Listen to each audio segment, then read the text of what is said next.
Okay, we have started and we can see some attendees arriving.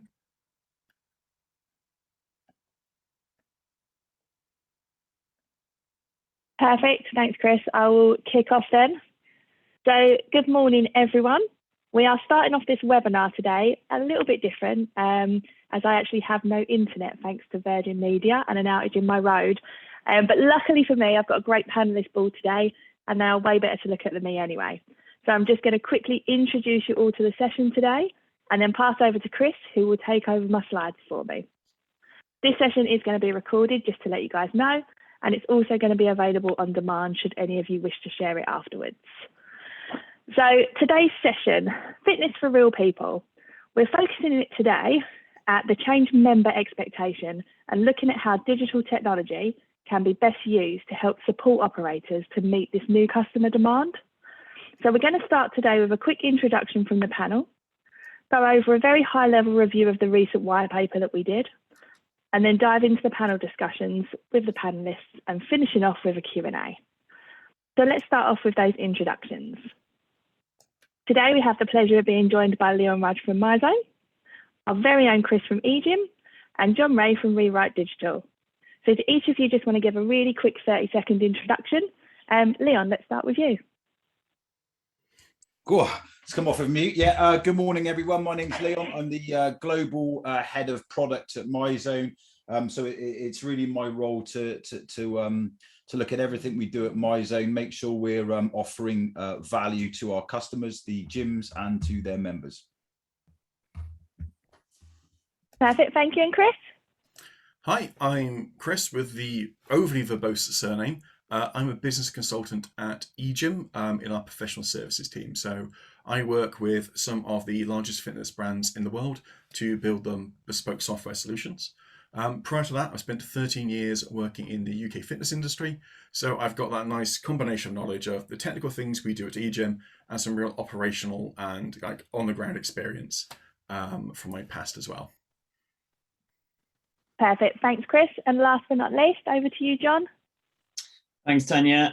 So I'm John Ray, CEO and founder of Rewrite Digital. So we're a strategic consultancy that help organizations make the most out of digital. And we've actually been doing a piece of work with UK Active recently to help raise the digital maturity and effectiveness across the health, fitness and leisure sector. So some relevant information there that hopefully I can discuss with you today. Thanks. Perfect. Great. Thanks, guys. So I'm now going to hand over to Chris, who has kindly been my knight in shining armor today to take you through the next slides.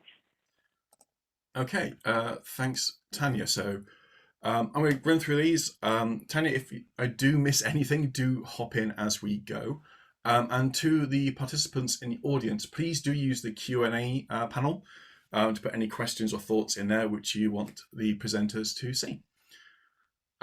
So the first thing to talk about is our white paper. I know some of you would have seen this already, some of you may not have done. We will be providing links later where you can download that for some light bedtime reading. But just for kind of some scope of this, this research is based around hundreds of gym operators across the US, Europe and Asia, where we've spoken to key decision makers, business leaders to understand what they want from technology in the coming years within their fitness space. It's really importantly to let you know, this was conducted with Pulse QA, who are a California-based research firm. This isn't just something that EGYM made up in a really biased way to try and encourage you to buy our products and services. I mean, they are great products and services, but this is a kind of independent piece of research which we've worked on to try and make sure you get some really valuable, reliable insights out of this that aren't just kind of one enormous sales pitch. It's also worth pointing out throughout this presentation, we don't want this to be a sales thing where we're saying, buy our products, buy our products, buy our products. We want you to be able to take things away from this that are going to be useful, regardless of what technology platforms you're operating, and have some really interesting thoughts in here about the industry as a whole. So there's a QR code there if you want to scan that and download it. Again, we will be providing some direct links to that as well later on. So if you can't get your phone out fast enough to scan that, don't worry, you will be able to see that later. So We're not going to cover everything in the report because just me narrating a PDF probably isn't the most fun you're going to have today. So we're going to go through some of the key metrics that came out of this. So the big mainline item is 3/4 of operators want to invest in technology in the coming year to help improve the customer experience or operations in their businesses.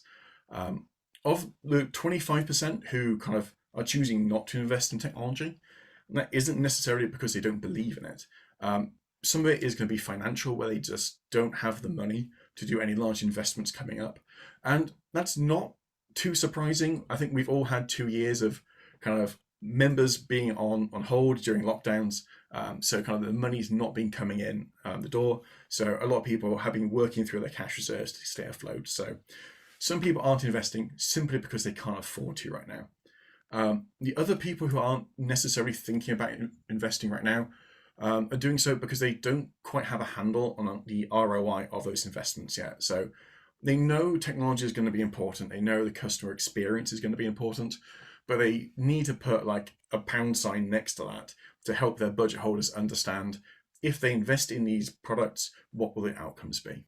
So as is 75%, drive the industry forward, the other 25% will probably be following suit in the next 2 or 3 years as they can see how the industry is shaping up and the improvements people are seeing. So of that 75% who want to invest, nearly half of them don't really know what they want to do. They don't know what they need to spend money on or what they need to deliver, but they know they need to be doing something. And from that research, we found that the majority of people are saying that the member experience is the key thing to focus on.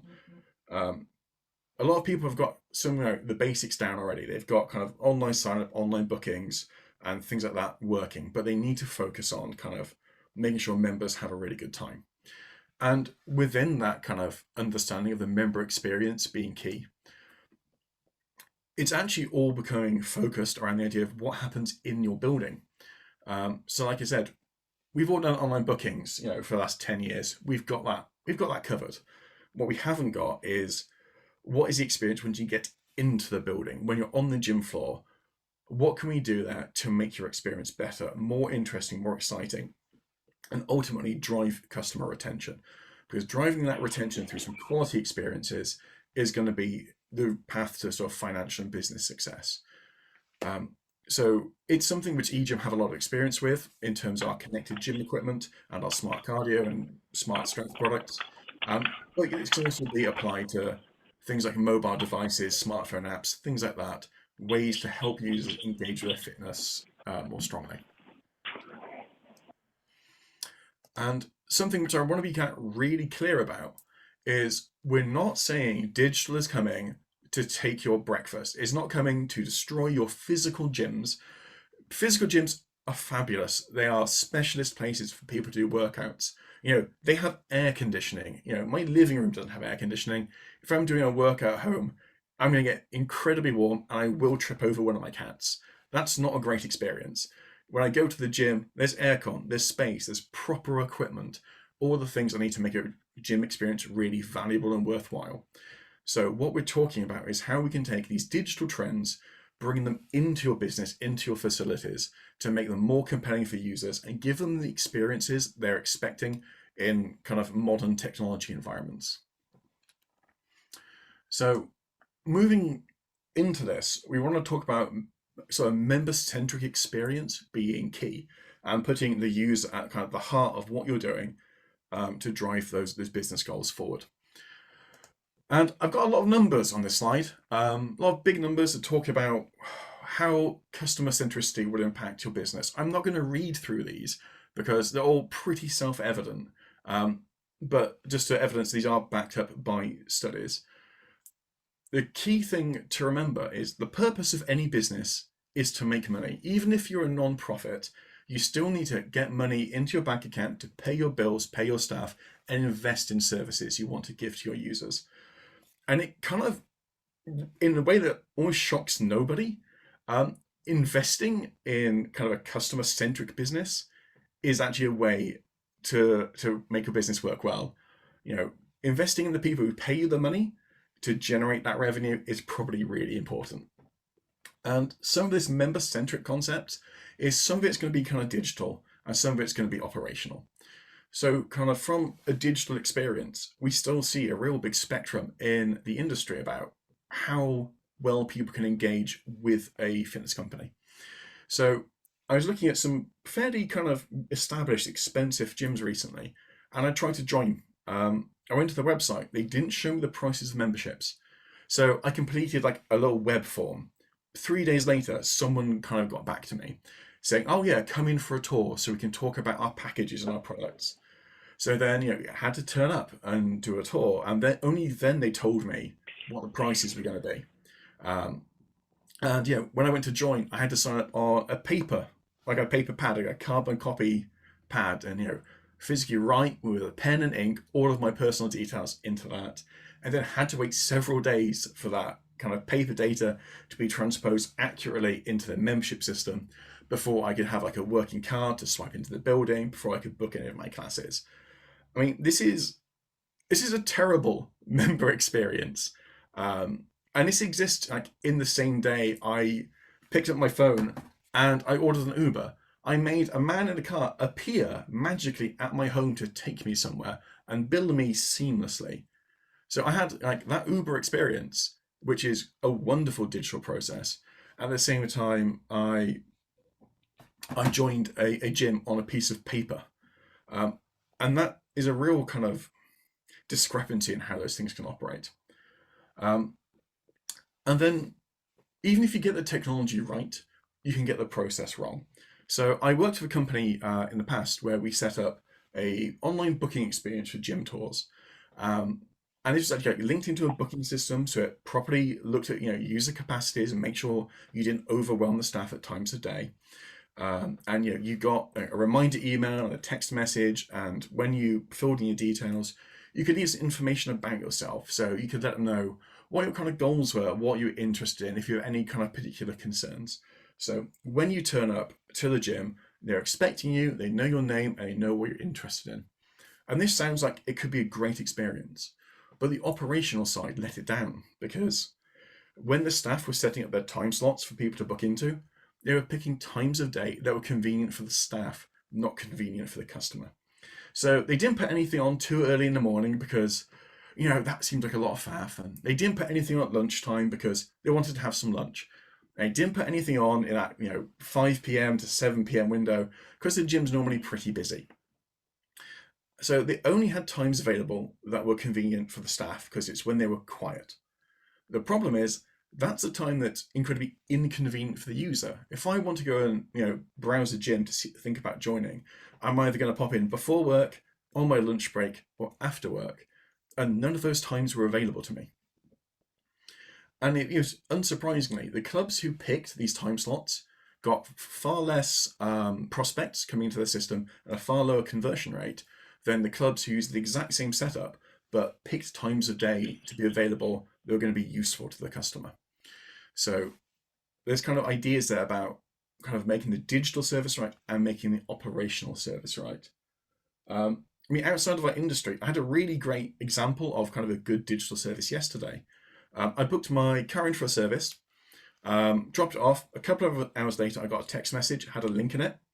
I tapped that link, and I was given a video tour by the engineer of my car. They took the camera around, they showed me under the car, showed me my brake pad, showed me my suspension, my exhaust, pointed out all the things that were okay, all the things that maybe needed some attention. And then on the screen, there's like a button where I can authorize or decline any additional work. So I tick the box for changing my brake fluid, authorize that payment, all the work was done. I didn't need to kind of turn up to talk to them about what was going on. I didn't have to kind of phone up and sit in a queue to have a conversation with them. And I was given complete confidence that all the stuff was legitimate. They showed me what was okay. They showed me what needed work. There was none of this kind of feeling that is my mechanic trying to pull a fast one and bill me for things I don't need to pay for. So, in that example, the technology was great and the service was great. It gave me everything I wanted. And it also meant they didn't need to man the phones. They could just let these things come through in their software and do the work as it was authorized. So going back to kind of the gym experience and thinking about maybe like a smartphone product, like a mobile app for your gym. There used to be this idea of you go to the gym, you're 3 times 30 minutes a week, and that was everything you needed to have a great fitness experience. And that's probably not the case anymore. You give like a paper program for the things you're going to do, and you were writing in a notepad all the reps and weights and achievements you were doing, and it's a lot of hassle and it's really complicated. And my life's already complicated enough to be dealing with like multiple bits of paper to track all the things I'm doing. So you can have like your mobile app as a solution. It helps people there. You can have your workout program in there so you can see all the workouts your gym trainer suggested you do. You can track all of your exercise in it. If you've got smart cardio or smart strength equipment, all your workouts from there can automatically appear in the app. So you're not even having to log things. It just happens in the app. They appear instantly and accurately for everything you're doing. If I'm doing at-home workouts, when you do this, are you just putting your videos on YouTube for everyone to see? Or are you putting them in your member app so only your paying members can see them? And if I'm viewing them on my phone, that's a kind of really small screen. It's a really bad experience. So can I Chromecast it to my big screen TV? So when I'm doing that body pump class, I can see what the actions are supposed to be rather than squinting at my phone and dropping a barbell on the screen. And even like the basics, we've talked about this already, like booking classes being an absolute basic these days, but it's really important to understand how that transforms kind of your operational business. We know that people booking classes is a huge boost for customer retention, but it's also a huge burden at the front desk to make those bookings. So if you can make everybody book their classes online through a self-service system, then the person at the front desk is freed up tremendously. So when they need to deal with a customer who has a real question or a real problem, they've now got the time to sit down with that customer and have that conversation, help them out without a queue of people trying to book into the next fitness class. It also frees up your team to give them way more time. So if they're not doing those boring, mundane tasks, as repetitive tasks over and over and over again, they can do something that's more exciting, more revenue generating, and more kind of fulfilling to their job role. So this kind of member-centric approach of customer self-service and giving them tools, information they need, the customer has a better time, the staff are having a better time, you're saving operational costs, or you're improving kind of revenue generating opportunities. It's an absolute win situation. Thinking a bit of kind of the old world and the new world, you could almost call this like post-pandemic, pre-pandemic. Back in the day, you were competing with your gym versus another gym. And assuming you were roughly equal price, roughly equal facilities, the customer generally picked the one that was going to be closest to their front door. The new world is way more complicated. You're still competing against other gyms, but now you've got people in technology companies like Apple and Peloton. Apple doing their Fitness Plus product, where they're putting out these really high quality workout videos connected to wearables. You've got Peloton who have their custom bike solution or their video content. So they're really kind of eating into like the fitness space as well. And then you've got YouTube, and YouTube's kind of great. It's free, it's super accessible, but there's no real quality control in there. So, you can be looking at some fitness videos or nutrition advice from someone who's like wildly unqualified and could be giving you kind of dangerous advice on what you can do. So there's really a spectrum here about like convenience and quality. Your gym is the most high quality thing, but it's kind of the least convenient. You need to physically go somewhere to do that workout. The other end of the spectrum, you've got YouTube, super convenient. You can just load that video in seconds on your phone, but the quality could be really poor, or it could be downright dangerous. So if you're thinking about digital in your business, how can you fulfill all of these customer needs? You've got your studio covered already, that's fine, but that digital at-home offering, what can you do there? If you're providing your own video services, making sure they're easily delivered, are you streaming things live? Are you offering pre-recorded stuff? Can you send that to someone's phone? Can they Chromecast it to their TV? All important sort of technology things. But if you can get this right, it gets really interesting, because then you're boosting your brand outside of your building. If people are engaging with your fitness videos in your app, they are enjoying your brand, your staff, your your entire product series everywhere they go. So that kind of idea of retention and loyalty becomes ever increasing because you're there when they're in the gym and you're there when they're working out at home. So it's about kind of diversifying the surfaces you're kind of offering your workouts on. So something which I kind of want to highlight to like the budget holders in the room, signing a purchase order for a piece of technology is not a digital transformation for your business. And it's something we see a lot in the industry. Somebody buys a technology product, puts it on the shelf and goes, that's great, I'm done. I'm modern now, I'm 21st century, my business will be great. And it kind of doesn't happen. You need to have a plan, you need to have a strategy about what you do with your technology products. So if you've got a mobile app, are you recommending people use it? Are you making it accessible? Are you making it a better service than doing things the old way? Are you putting all your communications through there? In terms of streaming content, are you doing this well? Are you propping up an iPhone on a bookcase recording someone in their living room? Or have you invested in like a reasonable camera, a decent microphone, proper lighting, a proper space? Back in the early days of lockdown, it was okay for this to be like an iPhone in someone's living room because we were all in it together. We were all trying to figure something out. It's been nearly 2 years. Streaming content is here. People use it every day. So if you're offering this as part of your package, as part of your member services, do make sure it's at an adequate quality that someone would want to engage with.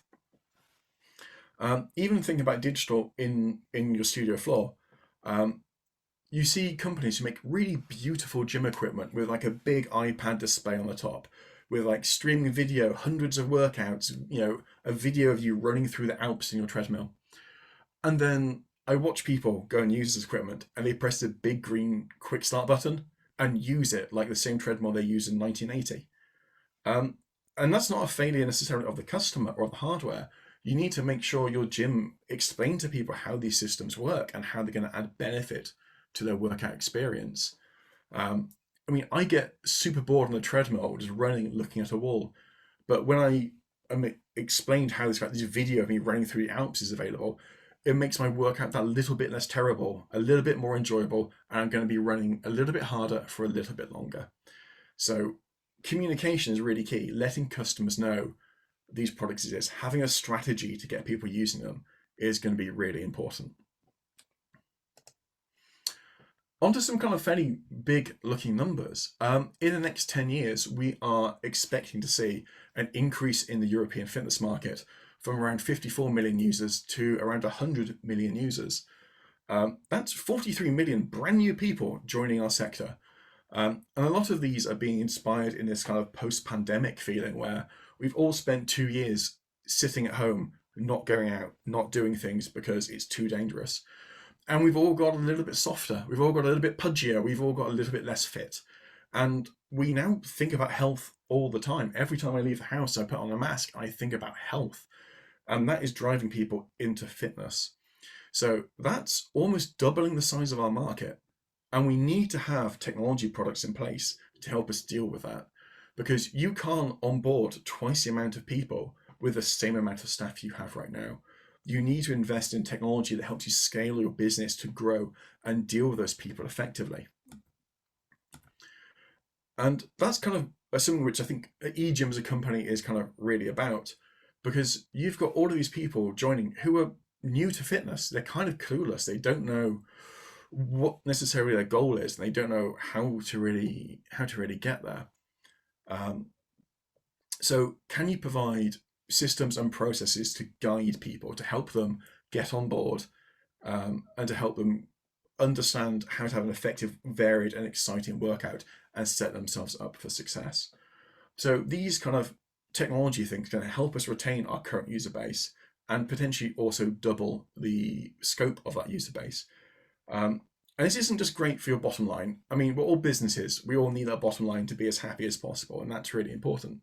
But there's a real societal opportunity here to change the fitness of our countries, to help people be more active, be more healthy, be less of a burden on the NHS, because I mean, the NHS needs all the help it can get right now. So if as an industry, we can do a really good job with fitness, if we can get people onboarded well, we can get them educated well, we can get them working out and being retained as users, it's going to make a fundamental change to our society. I think we're at a really interesting point in time where we can really do that for the first time. So I think the big question Tanya had from this whole presentation is, what do members really want from their fitness facilities? What do they want from our industry? We can now spend a few minutes with our expert panel, with Leon and John, to talk about some of that.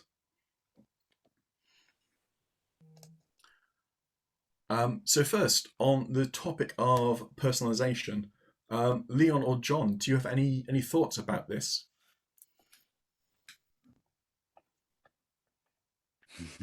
I'll go. Go for it. Yeah. Yeah. Sorry, guys. I think for this section, what do people really want? I think the answer is really simple. The answer is what they really want, and I think the challenge there is that everyone is as unique as their own fingerprint. So it's that makes it incredibly difficult to personalize at the scale that our facilities needs to. So I think the question is really how deep do we go? So we've talked on this call about member centricity, about journey mapping and understanding the personas and the touch points that these the members have with our business, but it's how granular do you get with that? And personalization using digital, I think, is a great opportunity to deliver value at scale. If you've got 2,000 members in a club, or I don't know, 750,000 in your in your member base, then it's impossible to deliver that with just a human. So technology is a great way to do that. And I think the cool thing is the channel to do that is sat in most people's pockets or next to their bed waiting to wake them up in the morning. So it's their cell phone. So the trick is to figure out what these people want. And I think there's two quotes on screen here, for instance, but what do the other 749,998 people want? And I think that's the challenge for operators. But I go back to what you said, Chris. Go back to basics. I still get emails inviting my daughter to crash. She's 23. I still get emails saying, "Dear Mr. Leon," that's not my name. "Dear Leon" would be fine. So that there's personalization basics, and I think as well, you talked about your journey, Chris, with websites and joining. Personalization doesn't just start with programming apps and what members want. If it starts with the first time they hit your business, whether they ask an Alexa where the nearest gym is, or whether they hit your website or hit Google, the personalization starts there. Really, it's about capturing those people. And I think just to finish, a couple of things. If you think about this, is personalization requires identity. So the biggest challenge is, how do we make sure everything in our facility is connected, so we know who is using and doing what, where, and when. And I think my final point is, I think what everybody wants is health and results. So how do we get there? Cliff edge. Over to you, John. Okay, so for me, personalization is such an important one. It's not that people it's not that this is a sudden realization that people want different things. I think that's always been there, but what's changed considerably over the last few years, and certainly over the last 18 months, is that people expect so much more from every organization they interact with, and it's that expectation, that raised bar, that means this sector needs to also meet those needs a lot more than they used to, perhaps. And another thing that you touched on there, Leon, was about getting things wrong. Now, I would always encourage people to try stuff, even if you get it wrong. But from a consumer perspective, if you're using data that is out of date or incorrect, trying to create a personalized experience that actually gets people's names wrong, or does something that is sort of, you know, personalized but wrong, then that's a negative experience from their perspective. So it comes back to the data and the quality of your data, and you can't personalize experiences unless you've got decent data behind it all. So data is really, you know, where the focus needs to be, and then you can start to deliver a personalized experience.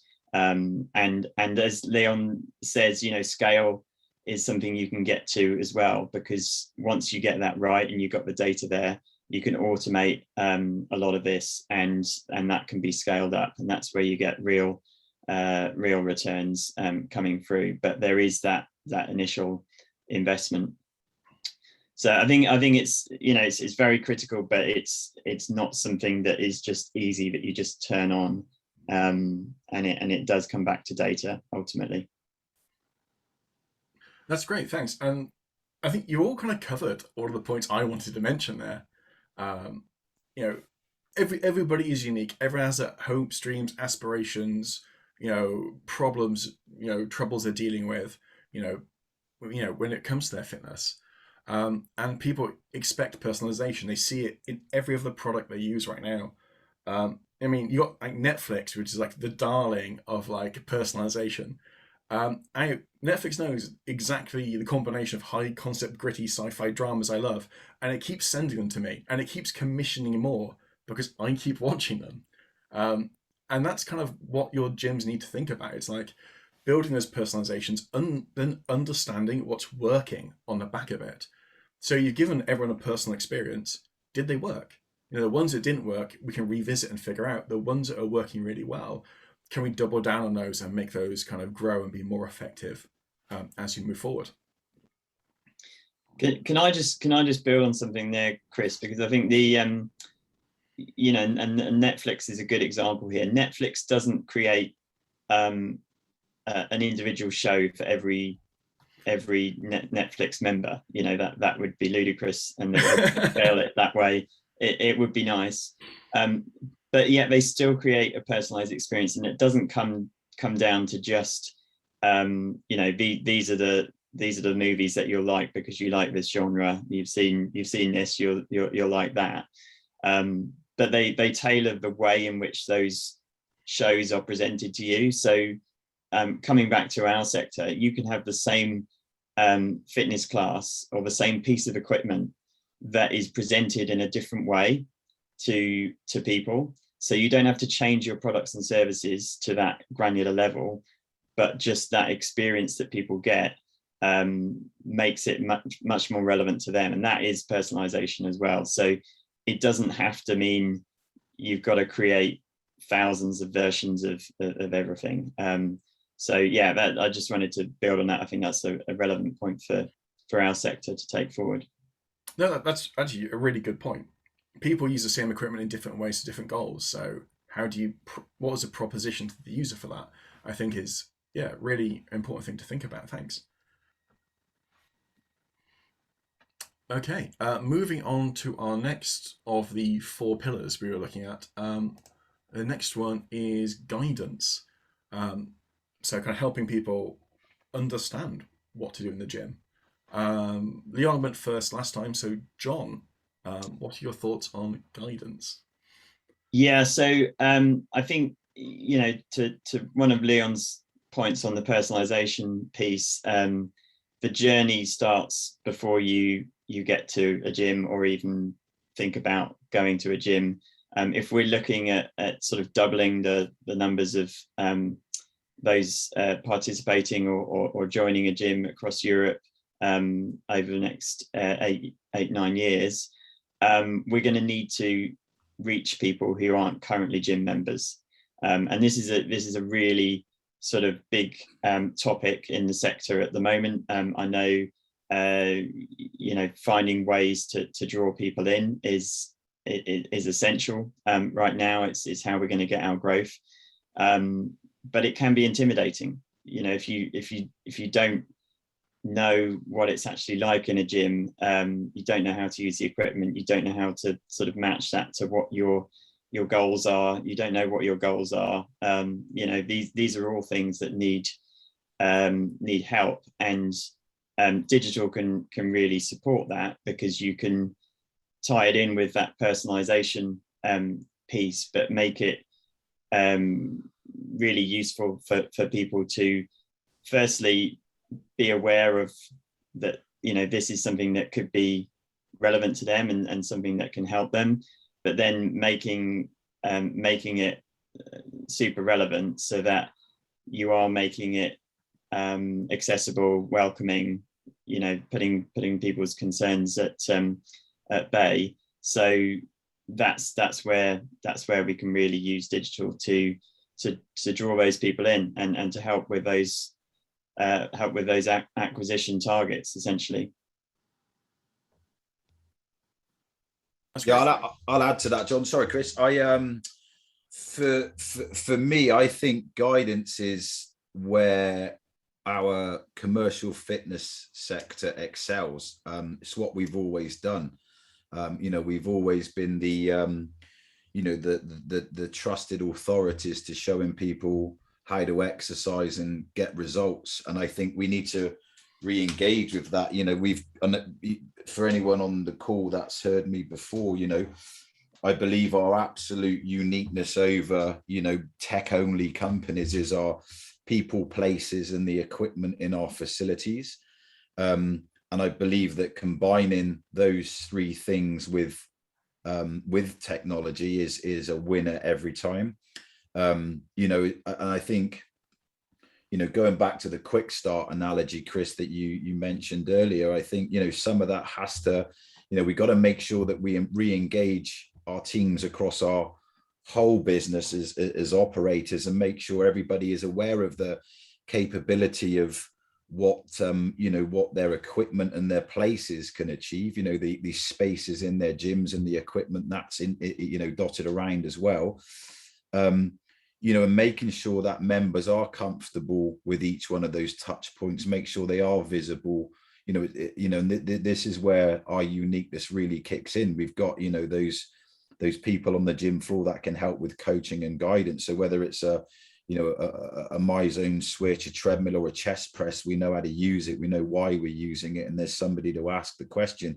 You know, even personally, I haven't been in the industry for years. Sometimes I do a home workout and I just laugh at myself because I'm struggling to get the technique, especially when it comes to things like yoga, you know, as a long-term rugby player. But, you know, it's absolutely a differentiation for us as a sector, you know, between physical gyms and digital only competitors or market entrants. And I think that the key there is making sure that we reinstall those soft KPIs around technology and the technology that we have available in our businesses, in the gyms, but also that our members use, you know, making sure we know how to use Apple, you know, making sure we know how to use the watch, making sure we know that you can't do fitness strength programming on an Apple Watch, but you can read the results and how do you interpret those. So making sure we got those soft KPIs to engage members, our equipment, and those apps. You know, as John, you said earlier, that, you know, those recommendation engines are great, but if I don't know how to use that safely in an effective way, then, you know, that can be catastrophic. So bringing the human, and you know, I think that's where that's our, you know, guidance is really where we excel. Just to hop in on that, I agree with everything you both said. I mean, I've been in the fitness industry for like 15 years. If you expect me to demonstrate a Romanian deadlift to you, it's not going to happen. And I don't think there's any way we can expect kind of this normal group of like 40 million new people to understand how any of this stuff works. You know, we can't even get them to understand the advanced features on the treadmill. So we do need that guidance. And like Leon said, in a lot of our facilities where you've got staff everywhere, they can do that guidance, they can do that hand holding, they can help people understand what's going on, which is fabulous. If you go to like the other end of the market, to like the budget kind of gym sector, where you turn up, you do like a group induction on day one, and that's it right now. That's where people will struggle a bit more. So perhaps maybe don't think about this kind of group induction being like the only time you're doing demos. Maybe you can do things like you can set up like every Monday, there's like a classroom session where people can come in and like this week we're going to learn how to use an assault bike. Next week we're going to learn about rowers. And you can have this as a little education piece that keeps people coming in every week, keep them engaged, talking to each other, talking to the staff, building some community. Because they haven't got infinite trainers and we haven't got infinite personal trainers. So finding ways to deliver that guidance to people, even if you're quite kind of staff light, I think is really important. I was just going to add one thing on guidance, actually, that you can't necessarily do with the people that you have within a venue, and that's helping your members when they're not at the gym. So it could be, before they get there and after they get there, in terms of preparing themselves nutritionally or sort of physically, and post workout, but also if they're not going to come to the gym today, they don't have time, or they're offered a different location. These kind of ways to engage with members outside of the venue is critical to sort of get them to stay and to get them to come back and to get them to feel that time that they do spend there is valuable. So I think this is where digital can really come in, and digital, to reiterate some of the points, is not about getting rid of people. It's about finding the right ways your people can connect and add value to your members. So that guidance doesn't have to be a robot. It can be content and engagement that's created by your people. So but delivered through digital experiences. So I think that's quite a key one, sort of outside that gym environment. I love the robot analogy, John. I remember when there was somebody did a proof of concept with a robot holding an iPad next to somebody with a treadmill and called it the future of fitness. And you look at it and think, well, take the robot away, it's just holding an iPad. So I love the robot analogy. We didn't need the robot. Yeah. Okay. See, robots are pretty fun. So let's talk about motivation and fun. Leon, as the most fun person on this call, I'll let you start this one. There's lots of strands to this, isn't there? But if I can talk shop for a little bit, we gamifying fitness is a great way of making it motivating and fun. At MyZone, we know that people love our challenges. They love how we've gamified heart rate and how we reward effort as opposed to fitness. People love competing on that. But I think, I think that, again, this comes down to the power of the human in the commercial fitness sector. Being empathetic, adding emotion, just a smile, you don't get those things from a cell phone. And I think, when people are struggling to be motivated and, to get to the gym, I think, that's where the human really kicks in. But the standout for me, really, from a technology perspective is behavioral change.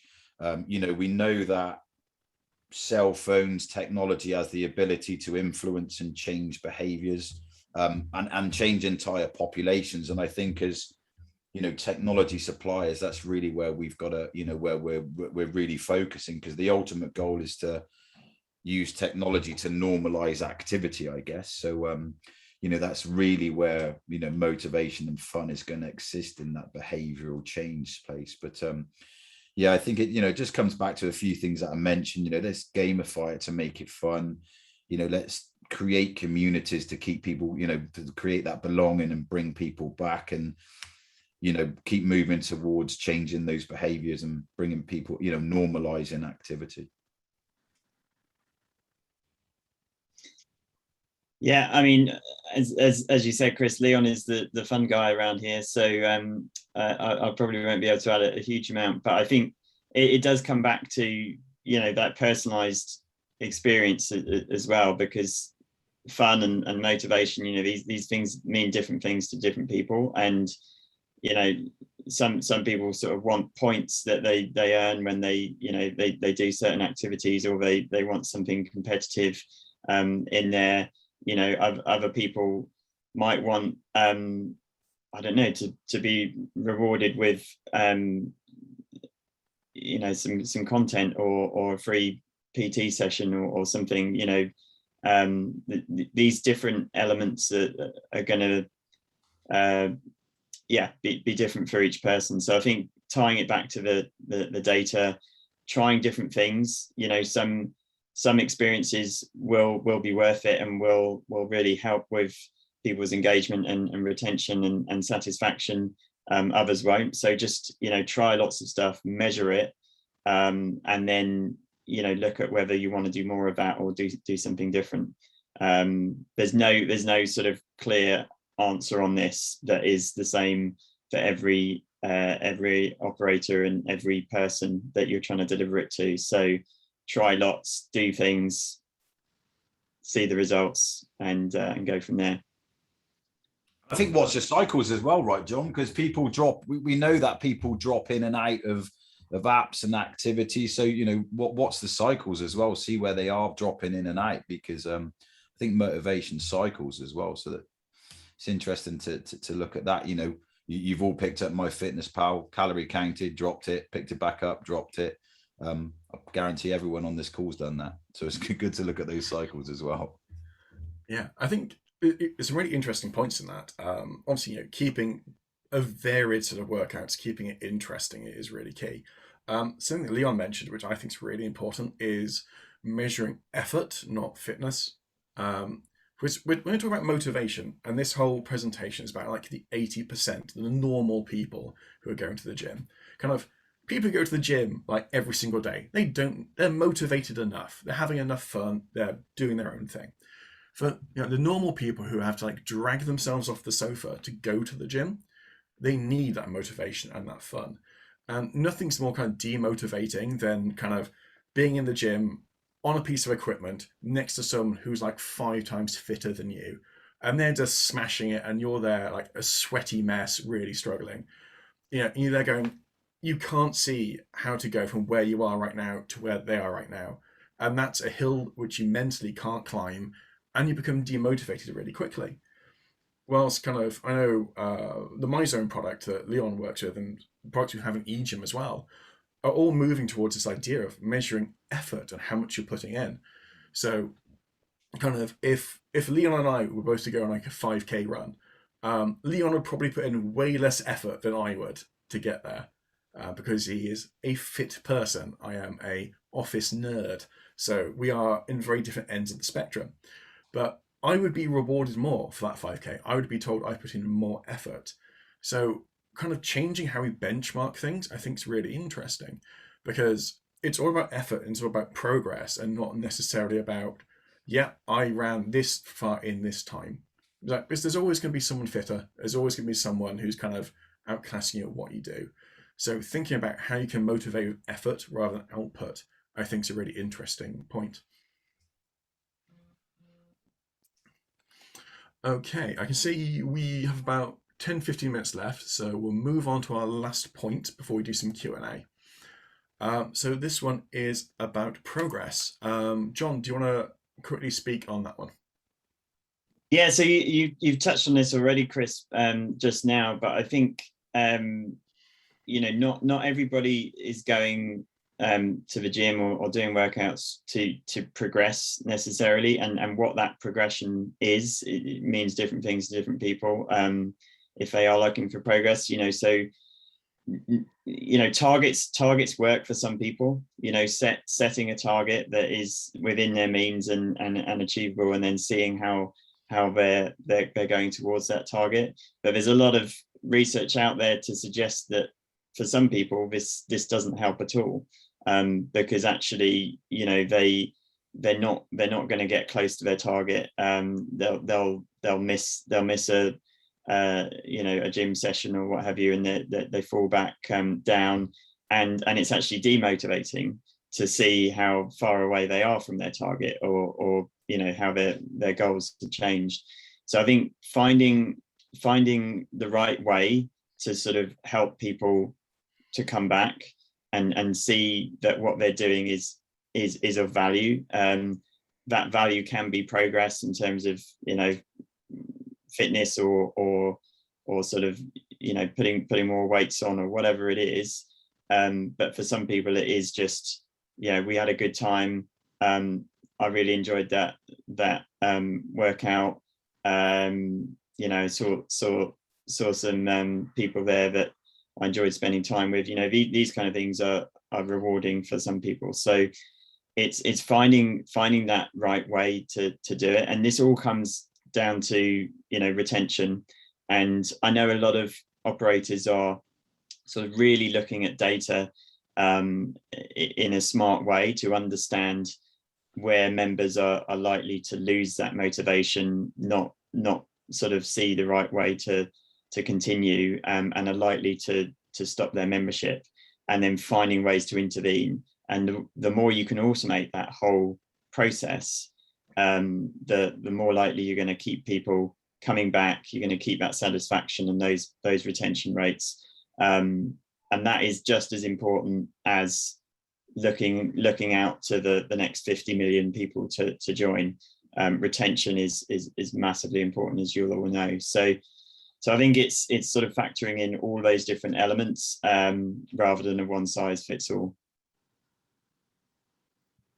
I think for me, I'll be quite short and sweet on this one. I think you know, if I can talk shop, you know, the way we help with progress for operators at MyZone is, you know, we use points to help members stay focused in the by issuing MEPs, and we help them stay focused in a workout, but also help them stay focused on sustaining that effort throughout a month, and we do that by progressing statuses against the World Health Organization's recommendations, you know, and that really helps people to progress. It's, you know, really helps with that retention.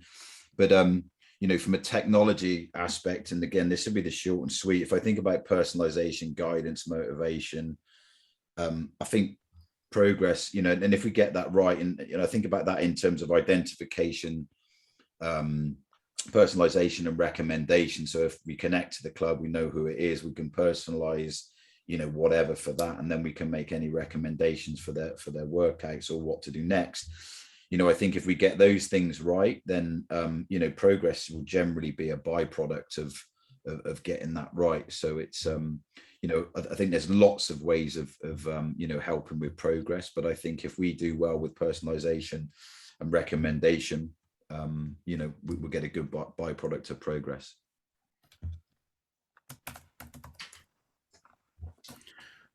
Cool, that's sorry, that's great. Thanks, John. Aware of time, so we'll move into the last part of the presentation today, which is the Q&A. And I can see some questions have already come through. So looking at these, what have we got? Okay, from anonymous attendee. What do the panel think is the single biggest factor holding back the sector from making changes and improvements? Go on, Leon, you got your big hand up. For me, action. As simple as that. Get started. You know, there's you know, there's and it's from the supply side as well as the operational side. Lots of talking. Need more doing. You know, it's you know, understanding innovation, understanding what your members want. You know, we do that all the, you know, operators do that. You know, customer experience mapping is an incredibly fun process. It's pretty cost effective. Post-its and pens in your team's time. You know, lots we can do. There's lots we can do there, but the number one factor holding back the sector for me is action. Excellent. I would just come back to your report, Chris. You know, some of the stats at the beginning that really suggest that you know, there is, you know, people know they need to do this stuff. I think that's, you know, definitely there. But a large proportion of those who are investing say they don't know exactly where to invest. So I think having some clarity on, this is the right way to do that. I get Leon's point about just get on with it. But there are lots of ways to get on with it, and put money into something that ends up not being the right thing. Or again, to Chris, some of your points about just investing in technology and saying you've done it. I think you need to do all the things that make results happen, not just ticking boxes. So yes, you've got to have technology in there, but you've got to be able to support your staff in the right way, to then deliver that. You've got to have the data behind it. So there's quite a lot of moving parts, and I appreciate that's difficult, and sometimes that just slows people down, and they feel that it's better to not do something than do something. But actually there's a huge challenge now, in the cost of not doing something. It isn't the case that actually it's better off just not investing. You're saving that money. We're not in the era where not doing things and saving money is okay. Like you have to move, you have to get moving, otherwise you're going to lose out on members. You're going to go downhill rather than uphill in terms of participation and memberships. So yeah, it's a long answer, but I think that those things need to be considered. And I think, sorry, Chris, the other thing there is it's not easy, right? There's a huge learning curve here as well. Like, every time we speak and everything we write and everything we read, it sounds really easy, but it's not. Digitally transforming a business it is not easy. So I think that's why I'm quite brutal with it, but I jest it. It's taking action, but there's a huge education, huge learning curve, but it's just start now. We've done a great job with crisis response through COVID. Fantastic, live training, virtual training, programming at home fitness, outdoor. We've done a fantastic job as an industry, and it's been amazing to watch. But what's next? And that takes action. Okay. The next question from Juan is: are customer experience tools like building personas, mapping journeys, empathy mapping a skill set needed by operators? What do you think? What would you recommend to operators? John. Yeah, I think these things are important. They're about understanding your users, your members, in the best way. So trying to sort of get an idea of the segments of those different audiences, and how they're feeling at different points in the journey, is all very useful, because that helps you then to define solutions. Ultimately, you don't want this to just be a sort of paper exercise. You then want live data coming through from your audiences, and then making changes and providing services off the back of that. But yeah, at the first instance, if you don't know enough about your users, then those kind of tools are very very helpful to get you started. Yeah, I'm with you there, buddy. And I think it's not an easy exercise, and I think it is a skill set we need in our businesses. We have member experience specialists in our businesses, and in gyms, and I think I think it's it is a skill that can be learned, and can does evolve, but if we don't really understand how our customers interact with our physical business from a technology's perspective, it's an uphill battle. Experience mapping is a great way of being able to understand how deep we go on personalization, but also it's a great way to understand any areas of opportunity where digital can create some automation or a better experience, as you said, Chris, earlier, or any operational efficiencies. So for me, yes, it's top of the list to understand how our members interact with our product. Fabulous. I have a controversial question from Katie. She asks, do people need fitness to be fun? I'm not convinced entertainment and fun are the main drivers for people walking in and returning to the gym. I feel health improvements and benchmarking is much more important for a lot of people. Many people will be motivated to train once they understand the benefit and the effort versus reward. Yeah, I think it's all of the above, Katie. If I'm honest, I think research has shown that everybody is undertakes fitness or activity for health. But again, this just comes down to personalization. You're right. Not people don't need it to be fun and motivating. Not everyone, sorry, but the research shows that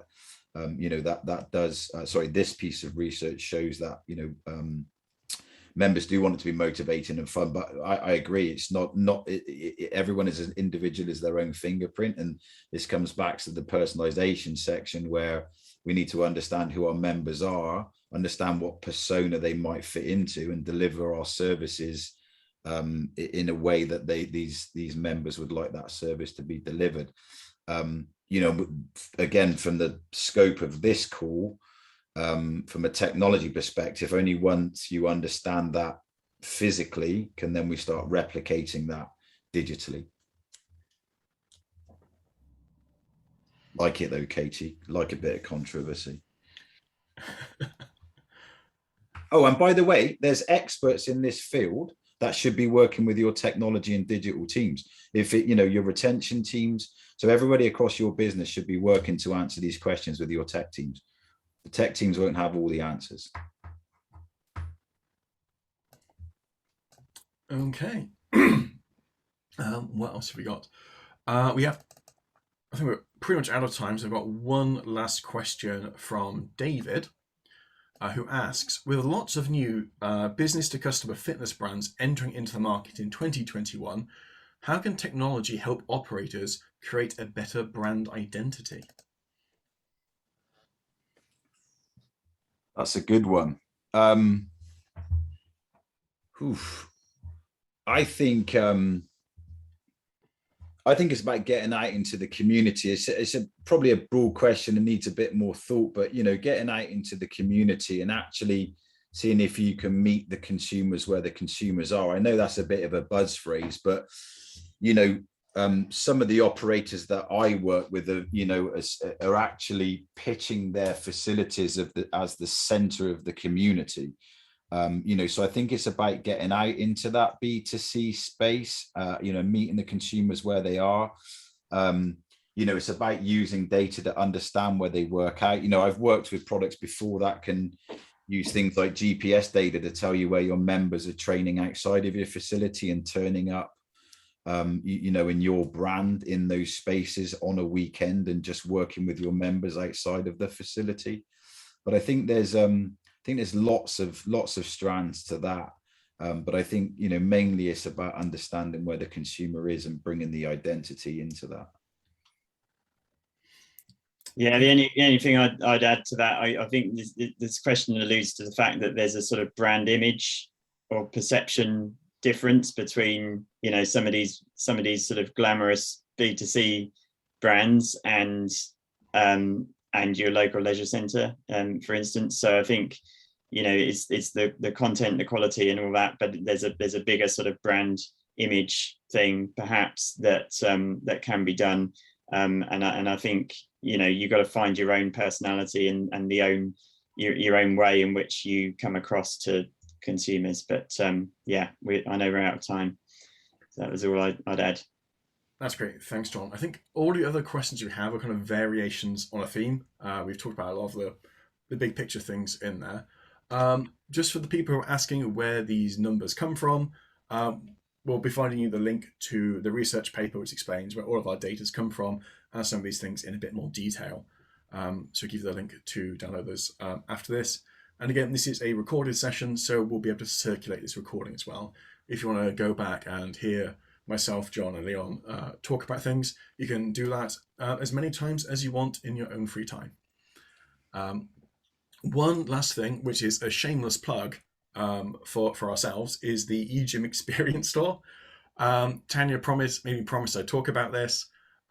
If you haven't seen any of our kind of amazing kind of digital strength products, we do have some of them which we can drive around and visit you. So if you want to see some of our EGYM hardware and software products in real life, you can scan that QR.